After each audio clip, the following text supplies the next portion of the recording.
नमस्कार, अग्निपथ देख रहे हैं आप। अग्निपथ में आज बात करेंगे लाडली बहना का प्रभाव, शिंदे का चुनावी दाव। महाराष्ट्र में विधानसभा चुनाव की दस्तक है और आपको बता दें कि साल के आखिर में चुनाव होना है। इससे पहले सत्ता पक्ष और विपक्ष के अपने अपने चुनावी दाव हैं, तो वहीं चुनाव से पहले महायुति सरकार ने घोषणाओं की झड़ी लगा दी है। महाराष्ट्र सरकार ने लाडली बहना के बाद अब लाडला भाई योजना लाने का ऐलान किया है। स्कीम के तहत 12वीं पास करने वाले छात्रों को हर महीने 6,000 रुपए, डिप्लोमा कर रहे छात्रों को हर महीने 8,000 और ग्रेजुएशन की पढ़ाई पूरी करने वालों को हर महीने 10,000 रुपए दिए जाएंगे। सीएम एकनाथ शिंदे ने कहा कि सरकार की नजर लड़का लड़की में फर्क नहीं है, ये योजना बेरोजगारी का समाधान लाएगी। लाडला भाई योजना में युवाओं को फैक्ट्रियों में अप्रेंटिसशिप मिलेगी और सरकार की तरफ से उन्हें वजीफा भी दिया जाएगा। आपको बता दें कि महाराष्ट्र सरकार हाल ही में लाडली बहना योजना लाई थी, जिसके तहत 21 वर्ष से 60 वर्ष के बीच की सभी पात्र महिलाओं को हर महीने 1,500 रुपए की आर्थिक सहायता दी जाती है। विधानसभा सत्र के दौरान शिवसेना यानी यूबीटी प्रमुख जो हैं उद्धव ठाकरे ने बेरोजगारी का मुद्दा उठाया था। उन्होंने मध्य प्रदेश सरकार की तर्ज पर महिलाओं और युवाओं को आर्थिक सहायता देने की मांग की थी। इसके बाद अजीत पवार अपने दूसरे बजट में लाडली बहना स्कीम लेकर आए। अब लाडला भाई योजना की घोषणा की गई है। सीएम एकनाथ शिंदे की इस घोषणा को इसी साल होने वाली महाराष्ट्र विधानसभा चुनाव से जोड़कर भी देखा जा रहा है। कहा जा रहा है कि सरकार ने चुनाव से कुछ महीने पहले ये घोषणा कर कई वर्गों को साधने की कोशिश की है। महाराष्ट्र में विपक्ष युवाओं में बढ़ती बेरोजगारी के मुद्दे को बीते लंबे समय से उठाता रहा है। शिंदे सरकार ने युवाओं के लिए आर्थिक मदद का ऐलान कर एक तरह से विपक्ष को भी जवाब दिया है। अब माना जा रहा है कि लाडला भाई चुनाव में गेम चेंजर साबित हो सकता है। चर्चा पर सीधे आगे बढ़ेंगे, उससे पहले प्रतिक्रियाएं वो सुनाते हैं। पण काही लोक म्हणाले लाडकी बहीण तर केलं, लाडका भावाचं काय? मग लाडका भावाचं पण केलं। आता जो 12वी झालाय त्याला 6,000, डिप्लोमा झालाय त्याला 8,000, डिग्री झालाय त्याला 10,000 रुपये महिन्याला। पण काही लोक चलिए, तो देखिए कहीं ना कहीं लाडली बहना के बाद अब सुनाई देगा लाडला भाई। और जिस तरीके से एक फर्क ना करने की बात यहाँ पर कही गई है कि लड़का लड़की में फर्क ना हो, कहीं ना कहीं जो बेरोजगार युवा हैं उनके लिए एक समाधान निकालने की कोशिश है बेरोजगारी से, क्योंकि महाराष्ट्र की राजनीति में विपक्ष ने ये तमाम बातों को उठाया था, इसकी मांग की गई थी। तो कहीं ना कहीं इलेक्शन है और इस तरह की योजना को सामने लाने से एक बड़ी गेम चेंजर ये साबित हो सकती है। क्या वाकई होगी और किस तरह के फैक्टर्स को इसमें शामिल किया गया है? चर्चा पर आगे बढ़ेंगे। मेहमान हमारे साथ जुड़े हैं, सबसे पहले आपका परिचय करा दें। भारतीय जनता पार्टी का पक्ष रखने के लिए समीर लोखंडे हमारे साथ जुड़े हैं। समीर जी, बहुत स्वागत चर्चा में जुड़ने के लिए। शिवसेना उद्धव गुट से पक्ष रखेंगे भरत मोरे। भरत जी, आपका भी बहुत स्वागत है। और एनसीपी शरद गुट से पक्ष रखेंगे राकेश कोते पाटिल। राकेश जी, आपका भी बहुत स्वागत है। चर्चा की शुरुआत सबसे पहले समीर जी आपसे करूंगी। मेरी आवाज पहुंच रही है? जी बिल्कुल साफ आ रही है आपकी। समीर जी, जिस तरीके से लाडला भाई योजना अच्छा है, देखिए मुझे लगता है लाडली बहना मध्य प्रदेश में ये जब ये शुरुआत इसकी हुई थी तो मुझे लगता है आज उसकी एक अलग पहचान बन चुकी है, काफी लोगों को फायदा मिला। महाराष्ट्र में भी इसको लेकर आए, बिल्कुल अच्छी बात है। लेकिन जो लाडला भाई की तरफ जा रहे हैं, इसमें मुख्य रूप से तो बहुत सी चीजें क्लियर हैं कि आप क्या क्या अमाउंट देंगे, किस तरह से चीजों को लाया जाएगा, लेकिन इसको आप इंप्लीमेंट कैसे करा पाएंगे, इसका क्या प्रोसीजर आपने रखा है? बिल्कुल, अगर सरकार ने योजना लॉन्च किया है तो उसका इम्प्लीमेंटेशन समाज के हर आखिरी सिरे तक किस तरह से होगा, और हमें हर वो युवा जिसका वय 18 से 35 तक है उसे टारगेट करना है। तो उसका इम्प्लीमेंटेशन का जी गवर्नमेंट की तरफ से पूरा स्टडी हो चुका है, और इसका इम्प्लीमेंटेशन आखिरी सिरे तक कैसा होगा ताकि ये सब युवक एक योग्य दिशा में जाए और हमारी महाराष्ट्र की सुजलाम सुफलाम हम महाराष्ट्र को कैसे कर सके, इसकी दिशा में यह योजना आज माननीय मुख्यमंत्री एकनाथ जी शिंदे साहब और उप मुख्यमंत्री देवेंद्र जी फडणवीस साहब इन्होंने घोषणा की है इस योजना की। चलिए, आपको लगता है कि जिस तरीके से लाडली बहना को बहुत ज्यादा फायदा मिला, या उस पूरे क्राइटेरिया में आप तमाम चीजों को लेकर आए, तो एक वर्ग को भी उसमें वर्ग मतलब एक उम्र का भी एक दायरा उसमें रखा गया था 21 से 60 वर्ष। तो मुझे लगता है यहाँ पर जो लाडला भाई योजना है, क्या उसके लिए भी समान चीजों को रखा गया है या उसका एक अपना क्राइटेरिया होगा? जी, हर युवा अपने पैर पर मजबूती से खड़ा रहे, यही इस योजना का उद्देश्य है। इसलिए यहाँ पर 12वीं, डिप्लोमा और ग्रेजुएशन ऐसे 3 अलग अलग कैटेगरीज में युवकों को स्टाइपेंड दिया जाने वाला है। और ये सब युवा खुद के पैर के ऊपर खड़े रहे, इनका स्किल डेवलपमेंट हो ताकि ये खुद का भी पालन पोषण करे और खुद के परिवार का पालन पोषण करे। यही इस योजना का मुख्य उद्देश्य है। ठीक है, चलिए वापस आऊंगी आपके पास। भरत जी, मेरी आवाज पहुंच रही है आप तक? हाँ जी मैडम, बिल्कुल साफ पूछ जा। भरत जी, क्योंकि मुझे लगता है उद्धव ठाकरे ने और विपक्ष में होने के नाते सभी लोगों ने एक मांग भी रखी थी और कहीं ना कहीं बेरोजगारी को लेकर शुरू से ये आवाज उठाती गई है महाराष्ट्र में। तो मुझे लगता है जिस तरह की मांग को रखी गया था और जिस तरह से बात रखी गई थी बेरोजगारी को लेकर, तो भारतीय जनता पार्टी कह रही है कि ये जो लाडला भाई योजना है कहीं ना कहीं एक बेरोजगारी का समाधान निकलेगा।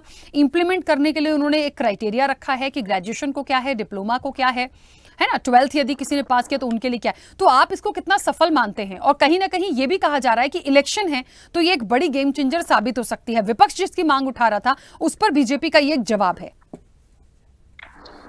मैडम जी, पहली बात सुनिए, मैं स्वदेश चैनल का बहुत बहुत आभारी हूँ जो हमें डिबेट पे बुलाया। मैडम जी, पहली बात रही बेरोजगारी की। बेरोजगारी के बारे में तो बताओ। बेरोजगारी जो है, बेरोजगारी पैसे देने से नहीं हटेगी। बेरोजगारी कब हटेगी? जब आप काम देंगे, नौकरियां देंगे, तब बेरोजगारी जाएगी। अगर आप 6,000, 10,000, 12,000 आप युवाओं को देंगे तो वो कॉलेज में सीखते पढ़ते तो उनको गलत आदतें लगेगी, उल्टा हमारा महाराष्ट्र खराब हो सकता है। गलत आदतें युवाओं को लग सकती है।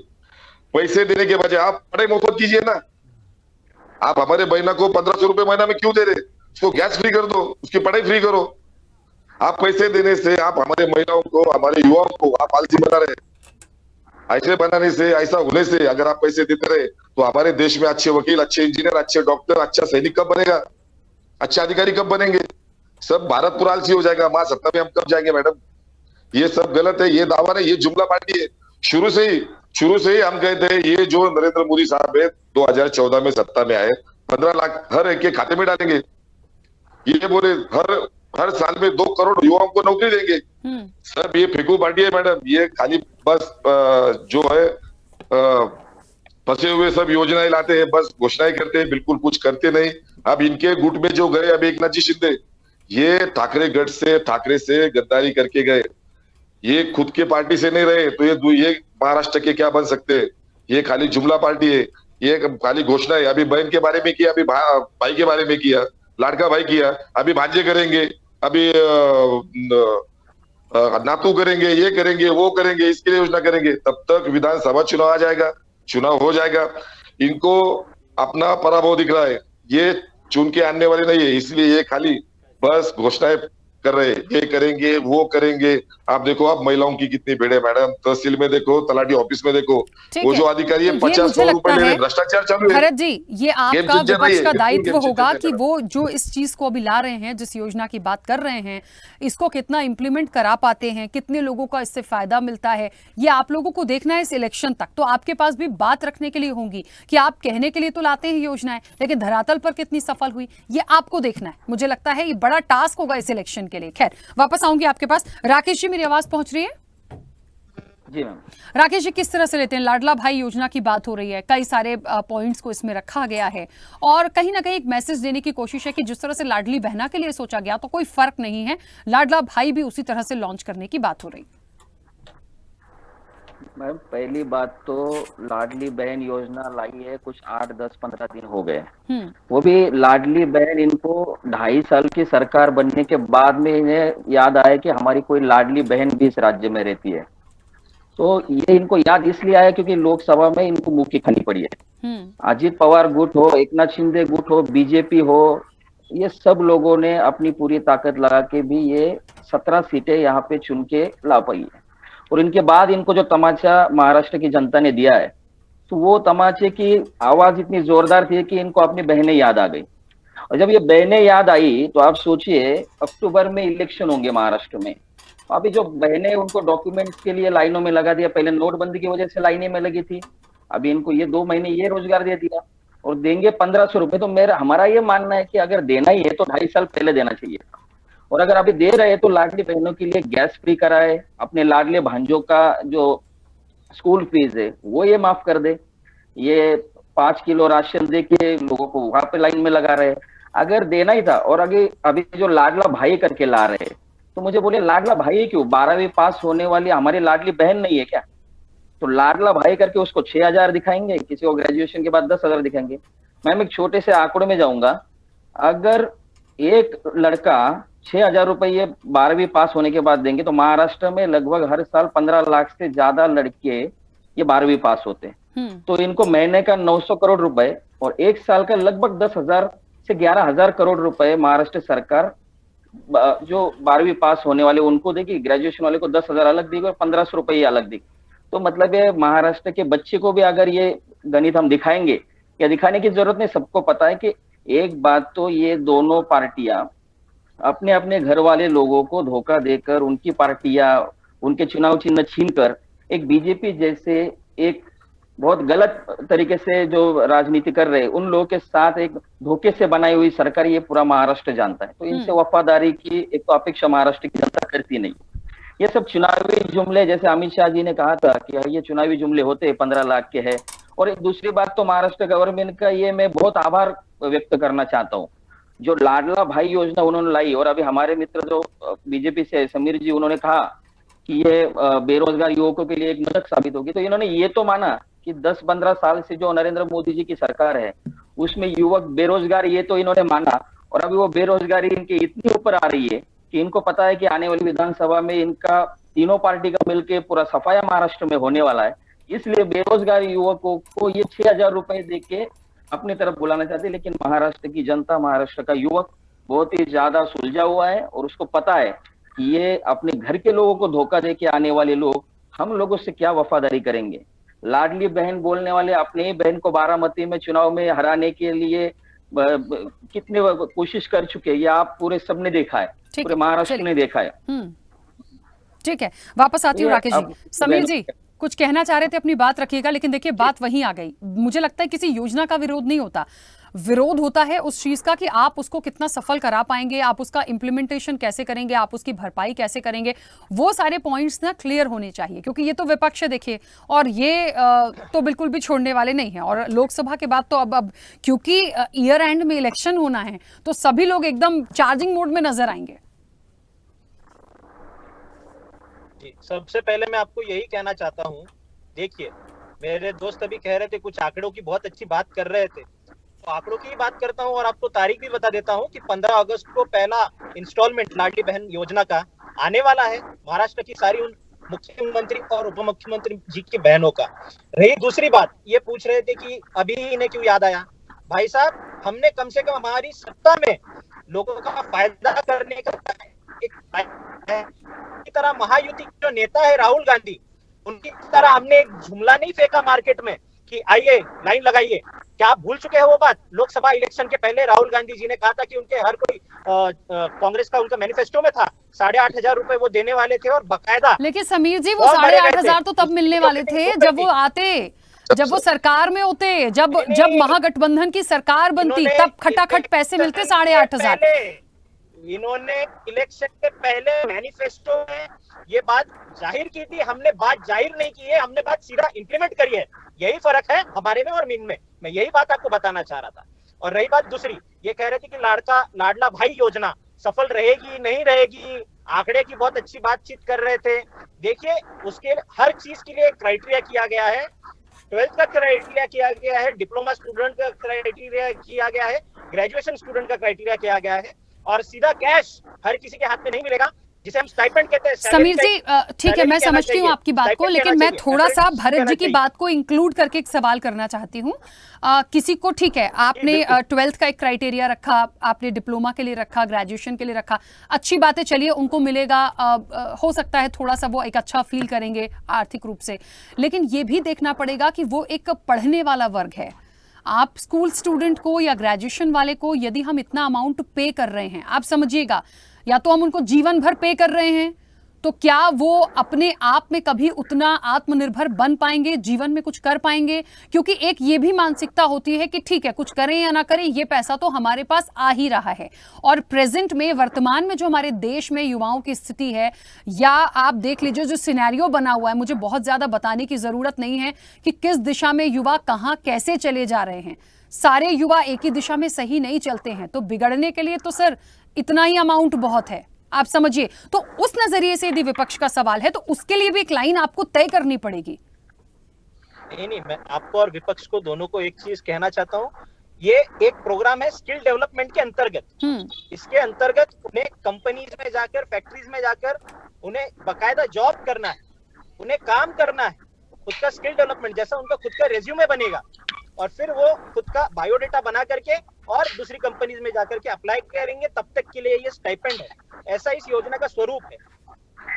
ठीक है, कुछ कहना चाह रहे थे भरत जी, बोलिए, इसके बाद राकेश जी आ रही हो, एक सेकंड। हाँ जी मैडम जी, मैं मेरे दोस्त समीर जी से मैं कहना चाहता हूँ, जो आंकड़ों की बात आपने कही है, जो राकेश जी ने पहले बताई थी, समीर जी आप पहले ये बताइए 15-15 लाख रुपए का क्या हुआ? जो 1500 रुपए आप हमारे बहनों को देना चाहते हैं तो आप 15,000 की महंगाई बढ़ाएंगे, उसका क्या? उसका पहले जवाब दीजिए, बाद में बात कीजिए। आपकी सब जुमला पार्टी है।